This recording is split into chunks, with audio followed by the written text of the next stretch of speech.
Hello everyone, welcome back to my channel. और आज हम जो है शुरू करेंगे अपना लास्ट चैप्टर, जिसका नाम है application of IR spectroscopy on simple organic molecules. तो ये चैप्टर जो है हमको पढ़ना है, और ये चैप्टर जो है थोड़ा टफ इसलिए लगता है क्योंकि यहाँ पर जो है डेटा, आपके पास बहुत सारा डेटा होता है। क्योंकि आईआर जो है थोड़ा एक नया सब्जेक्ट होता है ग्रेजुएशन में, तो इसलिए थोड़ा ये टफ लगता है। तो खैर, आपको टेंशन लेने की ज़रूरत नहीं है, बस आप मेरी वीडियोस को फॉलो करते रहिए।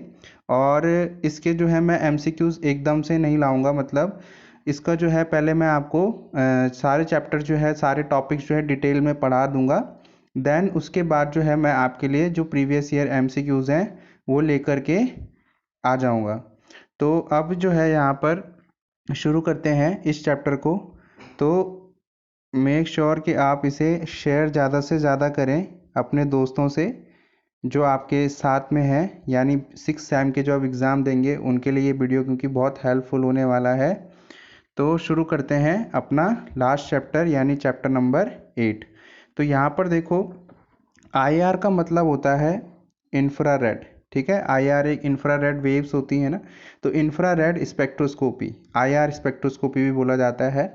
और सिंपल ऑर्गेनिक मॉलिक्यूल्स, जो भी देखो जो आईआर स्पेक्ट्रोस्कोपी होती है ठीक है, जो आईआर स्पेक्ट्रोस्कोपी होती है ये ऑर्गेनिक का ब्रांच है, एक ऑर्गेनिक में इसको पढ़ा जाता है। It is a branch of organic chemistry. तो जो इसका एप्लीकेशन होगा वो होगा किस पर? ऑर्गेनिक मॉलिक्यूल्स पर ही होगा, राइट। तो जब ये ब्रांच ऑर्गेनिक केमिस्ट्री का, तो इसका जो एप्लीकेशन पढ़ेंगे हम किस पे पढ़ेंगे? सिंपल ऑर्गेनिक मॉलिक्यूल्स पे। अब यहाँ पर जो है सबसे पहला जो टॉपिक हमको पढ़ना है कि आखिर इंफ्रारेड स्पेक्ट्रोस्कोपी होता कितना है, ठीक है, होता क्या है, और क्या इंफ्रारेड स्पेक्ट्रोस्कोपी होता है, तो उसको हम डिस्कस करते हैं। तो देखो, इंफ्रारेड स्पेक्ट्रोस्कोपी या आईआर स्पेक्ट्रोस्कोपी को आप वाइब्रेशनल स्पेक्ट्रोस्कोपी भी बोलते हैं। वाइब्रेशनल क्यों बोलते हैं, इंफ्रारेड क्यों बोलते हैं, वो भी हम अभी जानेंगे। तो बस अभी आप क्या ध्यान रखें कि इंफ्रारेड स्पेक्ट्रोस्कोपी को वाइब्रेशनल स्पेक्ट्रोस्कोपी भी बोला जाता है। अब यहाँ पे बात ध्यान देनी है कि आखिर इंफ्रारेड स्पेक्ट्रोस्कोपी होता क्या है। तो it is defined as the interaction of IR radiation. IR का मतलब यहाँ पे इंफ्रारेड से है, ठीक है, आईआर का मतलब है infrared, with matter is studied under a separate branch called IR और इंफ्रारेड स्पेक्ट्रोस्कोपी। तो अब यहाँ पर होता क्या है, देखो, जैसे मैंने मान लिया, मैंने कोई एक वीकर लिया, ठीक है, वीकर में मैंने कोई मैटर लिया। मैटर आपका कोई सैंपल हो सकता है, कोई सॉल्यूशन हो सकता है। तो यहाँ से क्या कराते हैं कि इस सैंपल पे यहाँ पर कौन से, देखो, जो आईआर स्पेक्ट्रोस्कोपी का जो मेन काम होता है कि इसको पढ़ क्यों रहे हैं, आखिर इतनी ज़रूरत है क्यों। तो आपको मैं बता दूं कि जो आईआर स्पेक्ट्रोस्कोपी होती है वो फंक्शनल ग्रुप को बताने के लिए यूज़ करते हैं, फंक्शनल ग्रुप को आइडेंटिफाई के लिए यूज़ करते हैं, आइडेंटिफिकेशन के लिए हम किसको यूज़ करते हैं? Infrared spectroscopy. कि मान लो मैंने सॉल्यूशन लिया, मुझे किसी ने एक अननोन सॉल्यूशन दिया, तो उसने मुझसे पूछा कि पता करो कि इस सॉल्यूशन में कौन कौन से फंक्शनल ग्रुप हैं। तो हो सकता है वहाँ पे सॉल्यूशन में एल्डिहाइड CHO ग्रुप हो सकता है कार्बोक्सिलिक एसिड का ग्रुप हो COOH, राइट, हो सकता है आपका कोई कीटोन ग्रुप हो यहाँ पे। इस सॉल्यूशन में डिफरेंट तरह के फंक्शनल ग्रुप हो सकते हैं। तो इन डिफरेंट तरह के फंक्शनल ग्रुप्स को डिटरमाइन करने के लिए, उनका पता करने के लिए हम आईआर स्पेक्ट्रोस्कोपी का यूज़ करते हैं। तो हम क्या करते हैं, यहाँ से आईआर रेडिएशंस भेजते हैं, और जो भी इसके अंदर फंक्शनल ग्रुप होता है उसका हमें पता चलता है कैसे। जो भी फंक्शनल ग्रुप होगा, एक हमारे पास होता है आईआर स्पेक्ट्रोमीटर। आईआर स्पेक्ट्रोमीटर एक मशीन होती है जिसकी कीमत आप अंदाज़ा नहीं लगा सकते, ना लाख रुपए में होती है ना हज़ार रुपए में। इसकी जो कीमत होती है वो होती है 4 करोड़ के लगभग, ठीक है। इसीलिए जो है आईआर स्पेक्ट्रोमीटर आपको हर कॉलेजेस में देखने को नहीं मिलता। ये जो इंडिया के टॉप कॉलेजेस होते हैं वहीं पर जो है आपको इस तरह के जो एक्सपेंसिव इंस्ट्रूमेंट्स हैं वो देखने को मिलते हैं। तो यहाँ पर जो है सिग्नल आता है, मान लो अगर एल्डिहाइड है तो उसका भी सिग्नल आएगा, इस तरह से कीटोन है तो उसका भी सिग्नल आएगा। तो हमें इस सिग्नल की हेल्प से हम पता कर लेते हैं कि जो ये गिवन सॉल्यूशन है उसमें कौन सा सैंपल आपका, सॉरी, कौन से फंक्शनल ग्रुप्स आपके प्रेजेंट हैं। तो अब यहाँ पर एक बात और ध्यान देनी है कि मैंने जैसे अभी बोला कि ये किसकी स्टडी होती है, मैटर के साथ, मैटर हो गया आपका यहाँ पे जो हमने सैंपल लिया, ठीक है। तो उस पे क्या करते हैं, आईआर रेडिएशंस का जो है उस पर यूज़ करते हैं मैटर पे, ठीक है। और उसकी जो स्टडी है एक अलग ब्रांच में करी जाती है और उस ब्रांच को हम बोलते हैं आईआर और इंफ्रारेड स्पेक्ट्रोस्कोपी। अब जो ये आईआर और इंफ्रारेड स्पेक्ट्रोस्कोपी है ये फंक्शनल ग्रुप के आइडेंटिफिकेशन के लिए यूज़ होती है, जैसे कि मैंने अभी बोला। अब और एक बात ध्यान रखना कि जो वेवलेंथ होती है इंफ्रारेड पोर्शन या इंफ्रारेड रीजन की इलेक्ट्रोमैग्नेटिक स्पेक्ट्रम, अब इलेक्ट्रोमैग्नेटिक स्पेक्ट्रम किस को नहीं पता, सबको पता होगा 11th-12th में पढ़ते, जहाँ पे आईआर, एक्स रेज, ठीक है, microwaves, infrared waves, radio waves, ये सब वेव्स जिसमें आती है उसको हम इलेक्ट्रोमैग्नेटिक स्पेक्ट्रम बोलते हैं।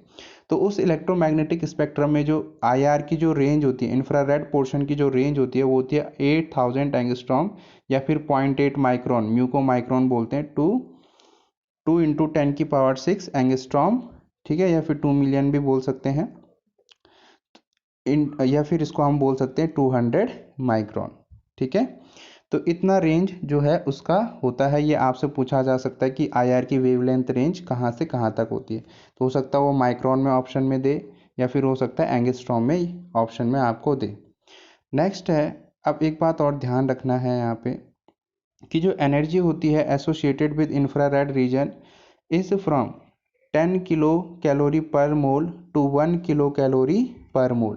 तो जो एनर्जी होती है इंफ्रारेड रीजन की वो कहाँ से कहाँ तक होती है, 10 किलो कैलोरी पर मोल टू 1 किलो कैलोरी पर मोल। अब एक बात ध्यान दो कि ये जो 10 किलो कैलोरी से 10 से लेके 1 किलो कैलोरी जो ये एनर्जी है ये बहुत कम अमाउंट होती है, ठीक है। इतनी एनर्जी से हम क्या कर सकते हैं कि मान लो 2 लेबल्स है मेरे पास इस तरह के इलेक्ट्रॉनिक लेबल्स, और यहाँ पर कोई इलेक्ट्रॉन है, ठीक है। इसको मुझे अगर ऊपर एक्साइट कराना है, ऊपर वाले लेवल में भेजना है, तो इतनी एनर्जी से जो है मेरा काम नहीं बनेगा, क्योंकि इतनी एनर्जी जो है वो इलेक्ट्रॉन्स को एक्साइट नहीं कर सकती, ठीक है, which is not enough to excite electrons. लेकिन ये जो एनर्जी है 10 किलो कैलोरी से लेके 10 किलो कैलोरी पर मोल से लेके 1 किलो कैलोरी पर मोल तक ये क्या कर सकती है, इस जो भी यहाँ पर मॉलिक्यूल या इलेक्ट्रॉन जो भी होंगे यहाँ पर उनमें क्या करा सकता है, वाइब्रेशनल मोशन करा सकता है। मतलब ये अपनी पोजीशन पे इधर से उधर सिर्फ अपनी पोजीशन पे ये वाइब्रेट कर सकते हैं, ये ऊपर इस तरह से जंप नहीं कर सकते, बिकॉज ये एनर्जी बहुत ही कम होती है, ठीक है। तो ये बात ध्यान रखना। तो यहाँ पर क्या हो सकता है, सिर्फ वाइब्रेशनल मोशन हो सकते हैं, ठीक है। तो वाइब्रेशनल मोशन क्यों होंगे, क्योंकि भाई एनर्जी बहुत कम है, ये इलेक्ट्रॉन्स को एक्साइट नहीं करा सकता, या किसी मॉलिक्यूल में जो भी उसके इलेक्ट्रॉनिक शेल्स होंगे उनमें से इलेक्ट्रॉन को ट्रांजिशन या जंप नहीं करा सकता। क्लियर है। अब ये जो वाइब्रेशनल मोशन है, अब देखो इसीलिए जो है आईआर स्पेक्ट्रोस्कोपी को क्या बोला जाता है, वाइब्रेशनल स्पेक्ट्रोस्कोपी, इसी वजह से, क्योंकि यहाँ पर जो है मॉलिक्यूल्स में वाइब्रेशंस होता है, मतलब वो अपनी पोजीशन पे फिक्स वाइब्रेट करते रहेंगे, वो इधर से इधर या इधर या इधर कहीं जंप नहीं कर सकते, बिकॉज ये जो एनर्जी फैक्टर है ये बहुत ज़्यादा कम है। नेक्स्ट हम अब यहाँ पे देखते हैं कि वाइब्रेशनल मोशन में होता क्या क्या है। तो वाइब्रेशनल मोशन जो है फर्दर 2 टाइप्स में डिवाइड होता है यहाँ पर। एक होता है bending modes, bending of bonds, ठीक है, और एक होता है स्ट्रेचिंग ऑफ बॉन्ड्स। अब देखो बेंडिंग ऑफ बॉन्ड्स क्या होता है, एक बात जरा ध्यान रखना कि जैसे मान लो मैं एक चीज़ आपको बताता हूँ कि मान लो ये 2 इलेक्ट्रॉन्स हैं या 2 मॉलिक्यूल्स हैं मेरे पास, तो इनके बीच में जो बॉन्ड होता है ना, बॉन्ड को आप इस तरह से दिखाते हैं। तो जो इंफ्रारेड स्पेक्ट्रोस्कोपी है वहाँ पर बॉन्ड को आप स्प्रिंग से दिखाते हैं, कि हम मान के चलते हैं कि जो बॉन्ड है किसी भी 2 एटम्स के बीच में, वहाँ पर जो है आपका क्या है, उसको हम स्प्रिंग मान के चलते हैं, ठीक है। तो अब यहाँ पर जो वाइब्रेशनल मोशन है वो 2 तरह से होता है, या तो स्ट्रेचिंग, स्प्रिंग को अगर आप मान लो ये यहाँ पर है अभी, तो मैं अगर इस तरफ कोई फोर्स लगा दूँ या खींच लूँ इसको, तो कुछ देर बाद क्या होगा, आपको जो है ये वाला स्प्रिंग जो है इस तरह से इलोंगेटेड दिखेगा, खिंचता हुआ दिखेगा इस तरह से, और ये यहाँ आ जाएगा। तो इसको क्या बोला आपने, स्ट्रेच करना, जैसे रबर बैंड को आप स्ट्रेच करते हैं, ज़्यादातर लड़कियाँ इससे अवेयर भी होंगी, ठीक है, डे टू डे लाइफ में। तो स्ट्रेच करना, तो बॉन्ड को क्या करा आप लोगों ने, स्ट्रेच करा, तो ये हो गया आपका स्ट्रेचिंग ऑफ बॉन्ड। वैसे मैं इसको भी डिटेल में भी डिस्कस करूंगा नेक्स्ट पार्ट में, क्योंकि अभी तो सिर्फ इंट्रोडक्शन चल रहा है, ठीक है। तो आप टेंशन ना लें उस बात की, बस आप वीडियो को पूरा देखें और अच्छा लगे तो लाइक ज़रूर मारें, थम्स अप बटन आप लोगों के लिए बना है। अब यहाँ पर जो है नेक्स्ट है बैंडिंग ऑफ बॉन्ड्स। तो बैंडिंग ऑफ बॉन्ड्स क्या कहलाता है या क्या कहते हैं बैंडिंग ऑफ बॉन्ड्स? तो देखो मैं इसको समझाता हूँ। मैंने अभी आपको क्या बोला कि जो बॉन्ड है हमारे पास, सॉरी जो मॉलिक्यूल है वो बॉन्ड, उसके बीच में जो बॉन्ड को हम यहाँ पर कंसीडर करते हैं वो क्या एक स्प्रिंग की तरह करते हैं। अब अगर मैं इसको इस तरह से खींच दूँ तो ये तो हो गया स्ट्रेचिंग, लंबा, ठीक है। लेकिन अगर इसी को मैं क्या कर दूँ कि मैं इसको जो हूँ इस तरह से बैंड कर दूँ, मतलब मैं जो हूँ इस तरह से इसको बैंड करना होता है, मोड़ना, ठीक है।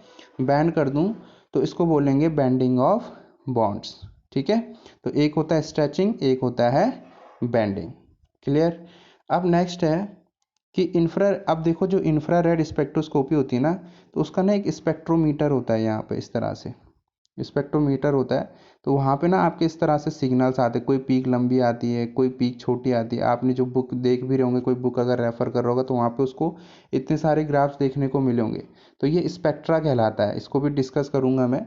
तो ये इस तरह से सिग्नल्स आते रहते हैं, ठीक है। अगर कोई फंक्शनल ग्रुप है तो उसके सिग्नल्स जो है उस मशीन पे, स्पेक्ट्रोमीटर पे आते रहते हैं और हमें पता चलता है कि हाँ इस सॉल्यूशन में, जो हमने वीकर में सॉल्यूशन लिया था या जो मैटर लिया था, इसमें कौन कौन से फंक्शनल ग्रुप प्रेजेंट हैं, ठीक है।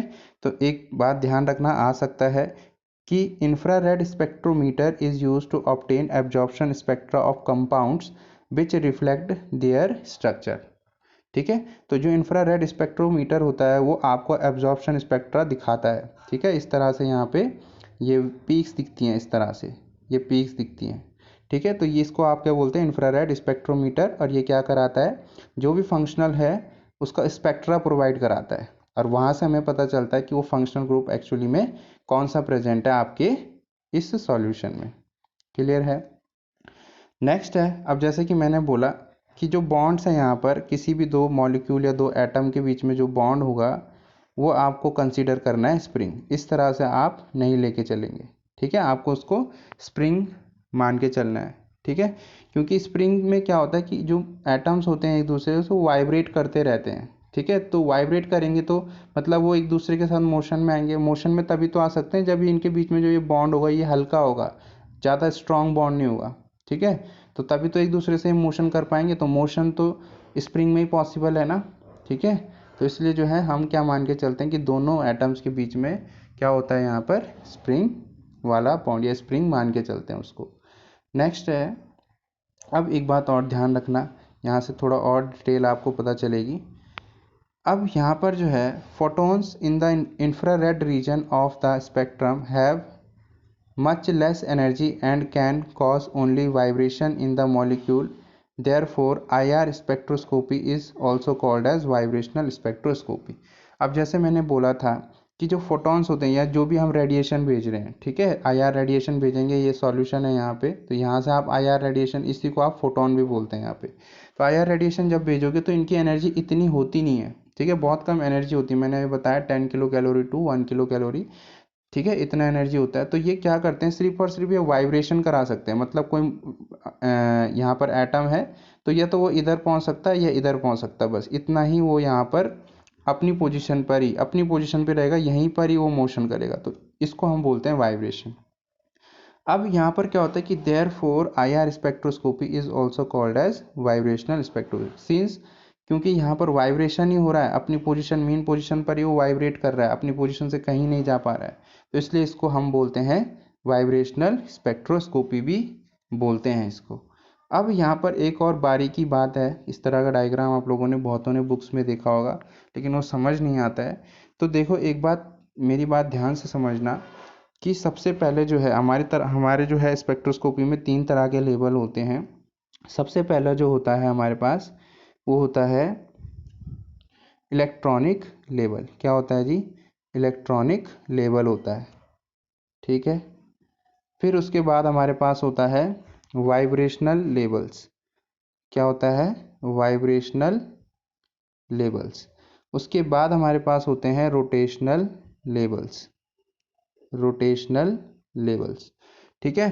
अब एक बात ये ध्यान रखना कि जो इलेक्ट्रॉनिक है, ठीक है, इलेक्ट्रॉनिक सबसे पहले कौन सा आता है? इलेक्ट्रॉनिक लेवल आता है। इलेक्ट्रॉनिक लेवल्स के अंदर आते हैं आपके वाइब्रेशनल लेवल, और इन वाइब्रेशनल लेवल के अंदर आते हैं आपके रोटेशनल लेवल्स। ठीक है जी, इलेक्ट्रॉनिक लेवल सबसे पहले आएगा, फिर इलेक्ट्रॉनिक लेवल्स के अंदर वाइब्रेशनल लेवल्स आएंगे, और वाइब्रेशनल लेवल्स के अंदर क्या आते हैं, रोटेशनल लेवल्स आते हैं। ठीक है, जैसे आपका घर, अगर मैं एग्जांपल करूं तो जो घर की बाउंड्री है वो इलेक्ट्रॉनिक लेवल हो गया। ठीक है, घर के अंदर का जो एरिया है, जो भी बरामदा है, वो आपका हो गया वाइब्रेशनल लेवल। अब जो भी अंदर आपके रूम्स का एरिया है वो आपका हो गया रोटेशनल लेवल। तो यहाँ पर एक बात ध्यान दो, तो जो इलेक्ट्रॉनिक लेवल होते हैं, सब इलेक्ट्रॉनिक लेवल्स होते हैं वो सबसे आउटसाइड में होते हैं इस तरह से। ठीक है, और जो मैंने ये रेड में शो कर रखा है इस तरह से, जो रेड में है ये आपका है क्या, आपका है ये वाइब्रेशनल लेवल्स, जो रेड वाले हैं। क्योंकि देखो इलेक्ट्रॉनिक तो यहाँ बाहर आ गए, इलेक्ट्रॉनिक के अंदर क्या होंगे, वाइब्रेशनल। अब वाइब्रेशनल के अंदर जो मैंने डैश डैश करके दिखा रखे हैं ब्लैक से, ये आपके हैं रोटेशनल लेवल्स। ये क्या है, आपके रोटेशनल लेवल्स। तो ध्यान रखें, इलेक्ट्रॉनिक लेवल्स के अंदर आता है आपका वाइब्रेशनल लेवल्स, और वाइब्रेशनल लेवल के अंदर आता है आपका रोटेशनल लेवल्स। ठीक है, अब यहाँ पर एक और बात जो है आपको ध्यान रखनी है कि each vibrational level is associated with a number of closely spaced rotational levels. Due to this reason IR spectroscopy is also called as rotational vibrational spectroscopy, एक और अदर नाम से इसको भी जाना जाता है। अब यहाँ पर ये कहना क्या चाह रहा है, ये लाइन मैं आपको बताता हूँ। देखो, ये वाइब्रेशनल लेवल आपको दिख रहा होगा, ये रेड वाली जो लाइन है वाइब्रेशनल लेवल है। ठीक है, और वाइब्रेशनल लेवल के अंदर आपको ब्लैक ब्लैक डैश डैश भी दिख रहे होंगे। ठीक है, ब्लैक ब्लैक डैश डैश ये आपके हैं रोटेशनल लेवल। क्या है, ये आपके रोटेशनल लेवल। तो अब आप देख रहे हो रोटेशनल जो है, रोटेशनल लेवल्स जो है वो डैश डैश में जो आपको दिख रहे हैं इस तरह से, ये क्या है, बहुत ज़्यादा इनके बीच में स्पेसिंग कम है। देख रहे हो स्पेसिंग, जब मैं अगर दो रेड लाइंस की बात कर रहा हूँ तो स्पेस काफ़ी है, लेकिन मैं अगर जो डैश डैश वालों की बात कर रहा हूँ, इनके बीच में जो है स्पेस है ही नहीं। तो इतने कम स्पेस होने के कारण क्या होता है कि इतने, क्योंकि जो ये वाइब्रेशनल लेवल है इनके अंदर रोटेशनल लेवल है ना, वाइब्रेशनल लेवल ये रेड वाला हुआ, ये डैश डैश वाला है वो रोटेशनल लेवल हुआ। तो ये रोटेशनल लेवल इतने क्लोजली स्पेस्ड होते हैं, इनके बीच में जगह बहुत कम होती है। ठीक है, तो इसके कारण होता क्या है कि जो वाइब्रेशनल लेवल है वो आपका डायरेक्टली, ठीक है, डायरेक्टली जो है आपका एसोसिएट या फिर डिपेंडेंट, ठीक है, एसोसिएटेड या फिर डिपेंडेंट होता है किस पर, क्लोजली स्पेस्ड का मतलब बहुत कम गैप, जिनके बीच में गैप बहुत कम हो। ठीक है, उनसे डायरेक्टली क्या होता है, डिपेंडेंट होता है या एसोसिएटेड होता है। तो इसलिए क्या कहते हैं कि जो IR स्पेक्ट्रोस्कोपी है उसको आप क्या बोल सकते हो, रोटेशनल वाइब्रेशनल स्पेक्ट्रोस्कोपी भी हम बोल सकते हैं। ठीक है, अब यहाँ पर जो है इंफ्रारेड रीजन को, IR रीजन को फर्दर कैटेगराइज करा गया है 3 रीजन में। पहला है नियर IR, मिड IR और फार IR। तो नियर IR की रेंज होती है 8000 एंगस्ट्रॉम टू 25000 एंगस्ट्रॉम, या फिर 0.8 माइक्रोन टू 2.5 माइक्रोन। और मिड IR रीजन या मिड इंफ्रारेड रीजन की जो रेंज होती है वो होती है 25000 एंगस्ट्रॉम से लेके 1,50,000 एंगस्ट्रॉम, और 2.5 माइक्रोन से लेके 15 माइक्रोन। ठीक है, तो यहाँ पर और नेक्स्ट जो फार IR होता है उसका होता है 1,50,000 इंटू 10⁻6 एंगस्ट्रॉम, या फिर हम बोल सकते हैं 15 माइक्रोन से लेके 200 माइक्रोन तक। तो ये तो इसका इंट्रोडक्शन था, ये आपको टोटली याद रखना है।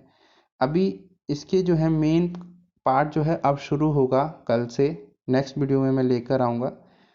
तो बस देखते रहिए, शेयर करते रहिए। Thank you, God bless you all.